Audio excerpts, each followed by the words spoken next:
What happened with Randy? What did Randy do? What did Randy do, Chris? Our Orlando Sentinel writer was with him when it happened. Yeah. So we asked him, have you heard about this marker? And he responded, nope. And then after a long pause, he had to check out other things. I have what? Other things to worry about. Yeah. Except for Florida place tomorrow.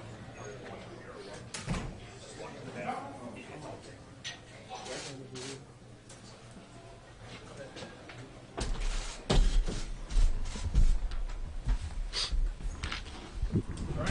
Thanks everybody for joining us on short notice. We'll start it off with an opening statement, and then I'll open it up for questions. Good afternoon. This morning, head football coach Mark Richt called me to inform me that he was stepping down as our head coach effective immediately.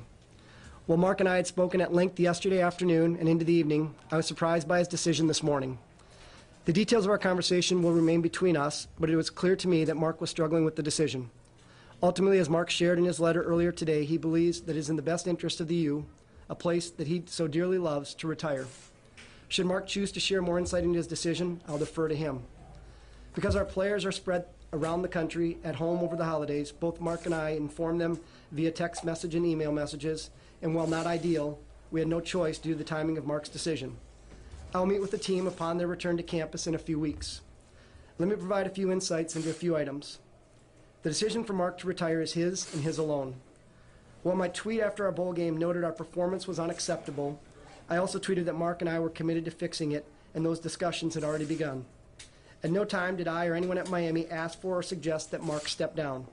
He truly made the decision based on his love of the U, his family, and his desire to move forward and write the next chapter of his life in retirement. The U has been a part of Mark's life for many years as a player, fan, and coach, and I know that he and Catherine gave their all when they returned to Coral Gables 3 years ago. We are proud of the many accomplishments of his teams, our top 10 rankings, our graduates, and the restoring of excitement to Canes football. Mark will always be held in high regard by the Miami family, and I know that he and Catherine will always be there for us. He is a great football coach, but an even better person, and we're all better for having him on our side. We will begin a national search for a new head coach today. We will work quickly but comprehensively to identify the right fit for Miami. I am confident there will be a great deal of interest in our program as our fan support, tradition, facilities, recruiting base, conference affiliation, and world-class university all make this an attractive job. I know there'll be much speculation and rumors and innuendos about candidates and the process, but I encourage everyone to be patient and to not believe everything they read. I'm happy to answer any questions you might have, but I will not address specific questions about any potential candidates. So with that said, happy to take any questions. Will this be the traditional search where you go hire a search firm, you go through a week, 2-week process like that, or will you try to move quicker than that? We're going to try to move as quick as possible. I don't know that there is a traditional search. I think it varies from search to search. What I'll say is we're committed to getting the best person for the University of Miami football program as quick as possible. Well, since you told Mark, had you suggested any changes that you wanted to see implemented over the last several days? Yeah, well, Mark and I met yesterday afternoon. I don't think it's a secret to anyone here that follows our program that offensively we hadn't operated at the level that I think any one of us would want, including Mark. And we talked about what we needed to look at and what we needed to do different. Did you get any sense in that conversation that there would be resistance to anything that you were suggesting? Or? No, Mark's a very smart guy and understands the game and recognized that things had to change on the offensive side of the ball. Was there any point throughout the season where you got the sense that maybe Rick's heart wasn't in anymore and this was slowly building up and coming?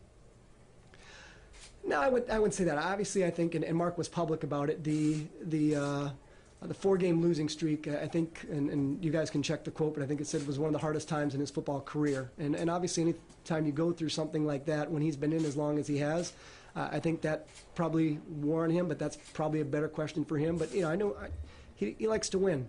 Mark has always won, and I know that was a tough time for him. Like you decided what you guys.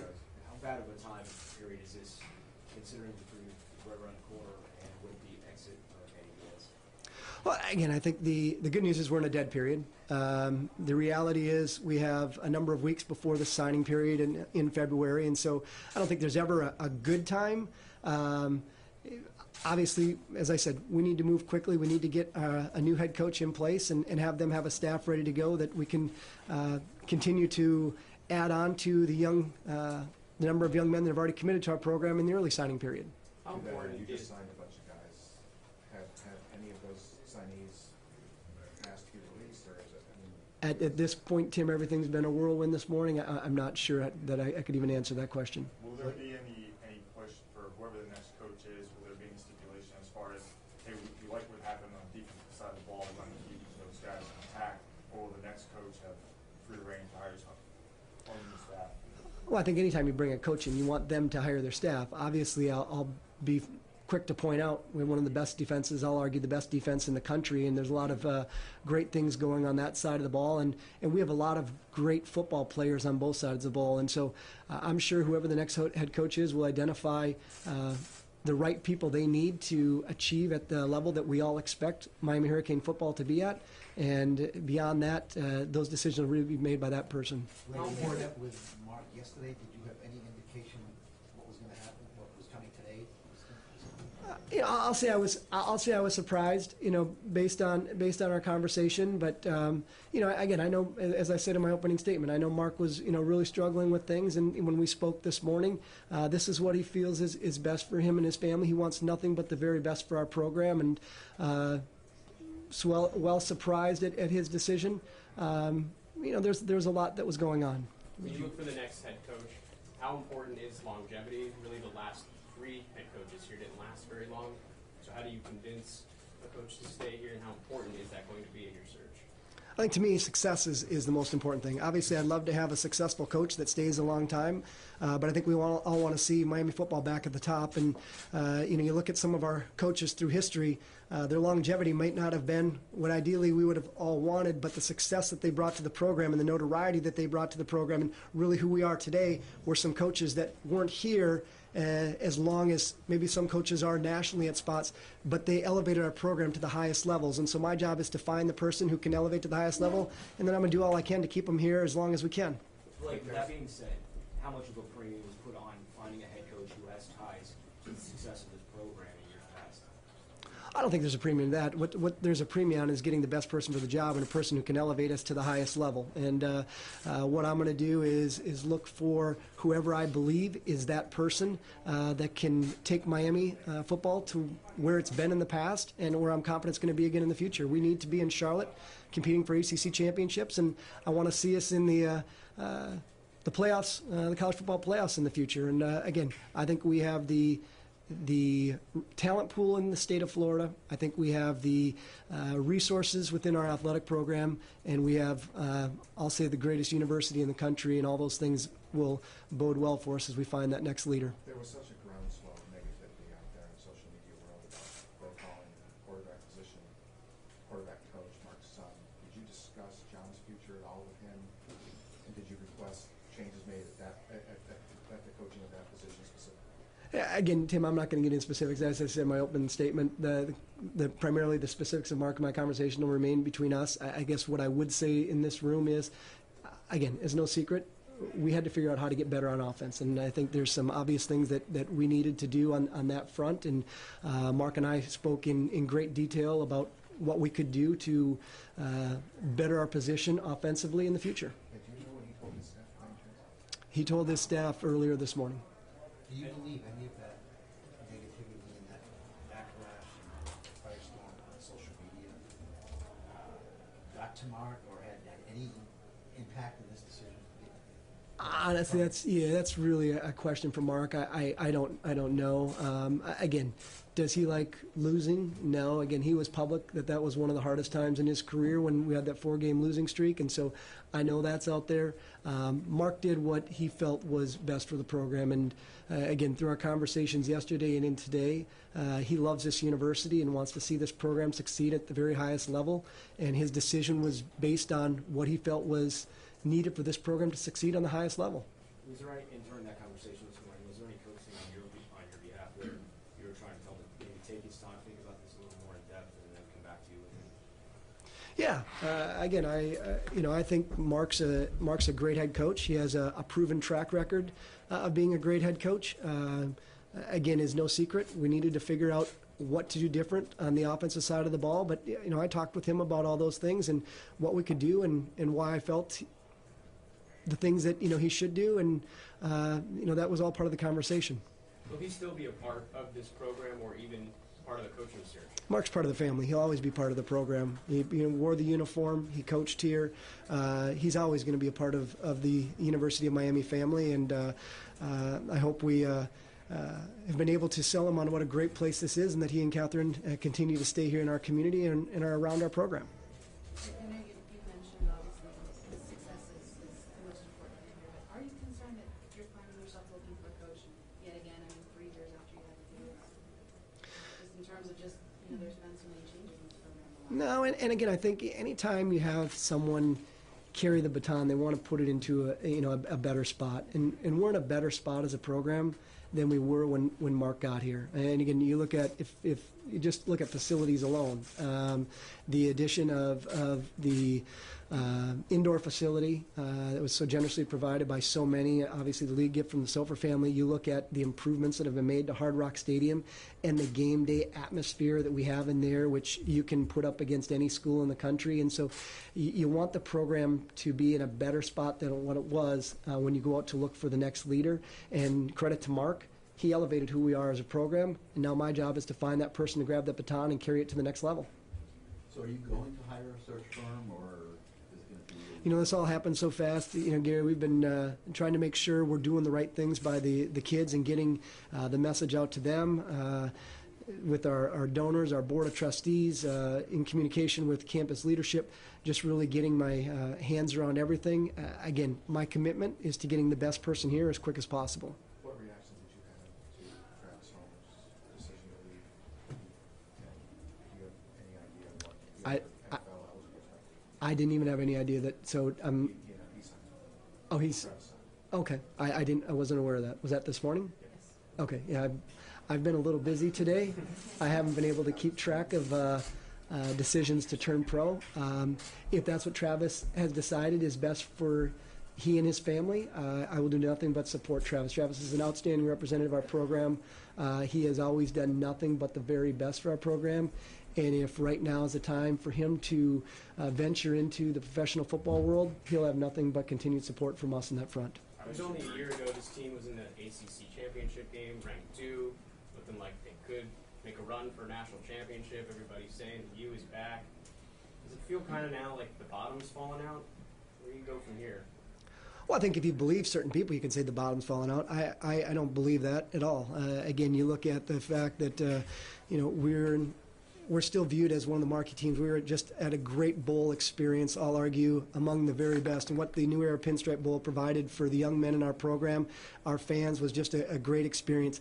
The U program is looked at very positively nationally, and that's why there'll be great interest in this job, and that's why we'll be back in Charlotte competing in the ACC Championship in the future. We'll be back in Orange Bowls, and we'll continue to succeed in the highest level. You said you're still gauging reaction from board of trustees and campus leadership. Has anyone reached out to you and said, look, whatever you need to get the best head coach, we'll provide that for you? We have great support from campus leadership and from our board.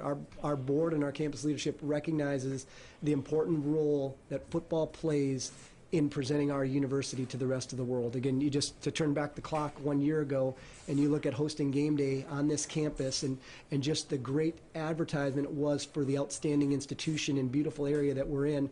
I think I'm blessed in that we have a very supportive board and supportive leadership that understand what a great role athletics can play in the total collegiate experience.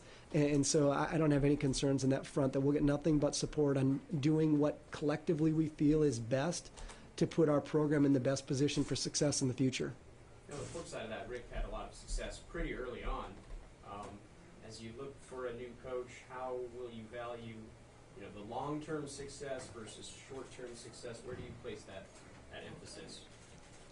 I'm not sure I understand your question. So, Rick had success very early on, was ranked in year 2.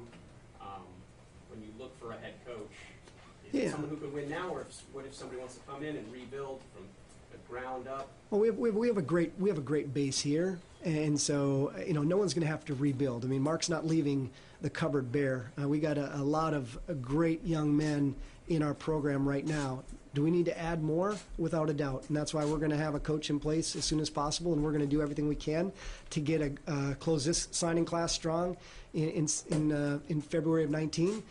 But again, it's a marathon. It's not a sprint. We want to win long term, and so if your question am I looking for someone to win 1 year but not be successful long term? No, I want someone who's going to take the baton and elevate who we are as a program. And again, when you look at what Mark did, I think 9 wins, 10 wins, and 7 wins over his last 2 years, 12-1 at home, if I remember right. He's succeeding at a high level. Now we want to find someone to take it at an even higher level. Take 2 more questions. Did you know that, I know, like you said, it's a dead period, that we can do it work, theoretically bring it record. Did you know Manny Diaz was that close? Manny Diaz? I don't have any comment on Manny. I guess Manny is on his own schedule.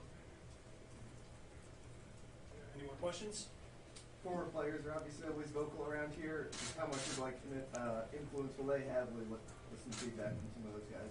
Well, I think I get a lot of feedback. I'm not short of getting feedback. I guess to answer your question, those guys have tremendous passion for the University of Miami. I ran into Warren Sapp last night at the Orange Bowl game, and he's wearing around a U pullover very proudly. I think it's one of the things we're blessed with as a program is once you put the U on, it never comes off, and our guys still bleed orange, green, and white to this day, regardless of how long ago they played here.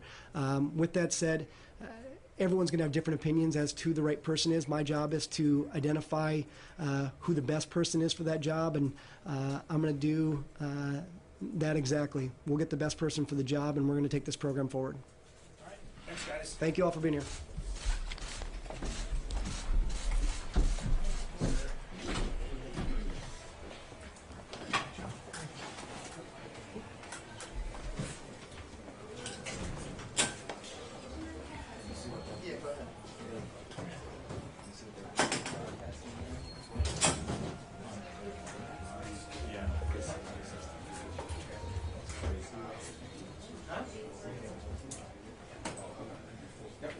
I'll send you off. Yeah, time to go call women's back. Yeah, have fun with that. Yeah, right?